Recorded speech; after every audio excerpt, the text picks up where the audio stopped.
अक्षय तृतीयेला राशीनुसार या गोष्टींचे दान करा। पार्ट 1 मध्ये आपण पहिल्या 6 राशी बघितल्या होत्या। तर तुला राशीच्या लोकांनी सुगंधी वस्तू, सौंदर्य प्रसाधने किंवा गोड पदार्थ दान करावे।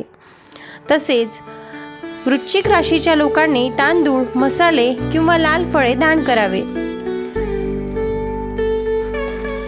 तर धनु राशीच्या व्यक्तींनी अक्षय तृतीयेच्या दिवशी गूळ, पीठ किंवा पिवळ्या रंगाची वस्त्रे दान करावे। तसेच मकर राशीच्या लोकांनी अक्षय तृतीयेच्या दिवशी लोखंडी वस्तू, काळे वस्त्रे किंवा तीळ दान करावेत। तर कुंभ राशीच्या व्यक्तींनी अक्षय तृतीयेच्या दिवशी तेल, कपडे किंवा ब्लॅक उंबर दान करावेत। आणि मीन राशीच्या व्यक्तींनी गोड पाणी, पिवळी फळे आणि पितळ यांचे दान करावेत। तुम्हाला हा व्हिडिओ कसा वाटला कमेंट बॉक्समध्ये नक्की सांगा। अशाच महत्त्वपूर्ण माहितीसाठी चॅनलला सबस्क्राईब करायला विसरू नका। धन्यवाद।